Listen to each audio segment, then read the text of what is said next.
আপনার imo account বা আইডিটি আপনি ছাড়া আর অন্য কে ব্যবহার করছে সেটি এখনই দেখে নিন। অন্যথায় আপনাকে যেকোনো সময় যেকোনো সমস্যায় পড়তে হতে পারে। কিভাবে দেখবেন আপনার ইমো অ্যাকাউন্ট বা আইডিটি আপনার ফোনটিতে ছাড়া অন্য কোথায় লগইন রয়েছে, চলুন দেখিয়ে দিচ্ছি।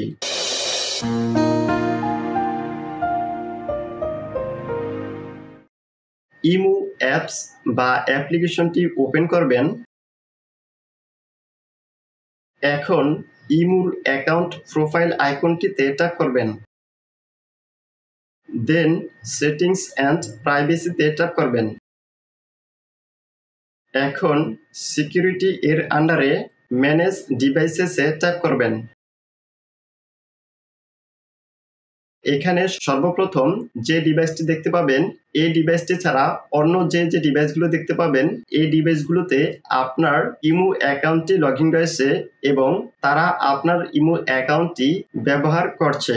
আর যদি এখানে আসার পর শুধু একটি মাত্র ডিভাইস দেখতে পান, তাহলে আপনার এই ইমো অ্যাকাউন্টটি আপনার ফোনটিতে ছাড়া অন্য কোথাও লগইন নেই।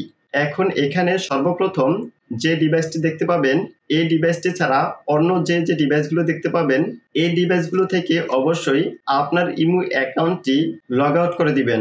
লগ আউট করার জন্য যে ডিভাইসটি থেকে লগ আউট করতে চান, সেই ডিভাইসটির পাশে এই ডিলিট আইকনটিতে ট্যাপ করবেন। দেন ডিলিটে ট্যাপ করবেন। ডিলিটে ট্যাপ করার সাথে সাথে আপনার ইমো অ্যাকাউন্টটি এখন যে ডিভাইস থেকে ডিলিট করেছেন, সেই ডিভাইসটি থেকে আপনার ইমো অ্যাকাউন্টটি লগ আউট হয়ে যাবে। এভাবেই এখানে যে কয়েকটি ডিভাইস দেখতে পাবেন, সবগুলো ডিভাইস থেকে আপনার ইমো অ্যাকাউন্টটি লগ আউট করে দিবেন। এখন আপনি এখানে এসে আপনার ইমো অ্যাকাউন্টটি সবগুলো ডিভাইস থেকে লগ আউট করে দিলেন, কিন্তু যে আপনার এই ইমো অ্যাকাউন্টটি লগ ইন করেছে, সে নিশ্চয়ই আপনার ইমোর ফোন নাম্বার বা পাসওয়ার্ডটি অবশ্যই জানে, যার কারণে সে চাইলে পরবর্তীতেও আপনার এই ইমো অ্যাকাউন্টটিতে লগ ইন করতে পারে। এখন আপনি কি করবেন? আপনাকে যেটি করতে হবে সেটি হচ্ছে এখান থেকে মাল্টি ডিভাইসেস এই অপশনটিকে অফ করে দিতে হবে। এই অপশনটিতে অফ করে দিলে যেটি হবে সেটি হচ্ছে আপনার এই ইমো অ্যাকাউন্টটি আপনার ফোনটিতে ছাড়া অন্য কোনো ফোনে কেউ লগ ইন করতে পারবে না। এখন এখান থেকে এটিকে অফ করে দিবেন। দেন ডিসেবলে ট্যাপ করবেন।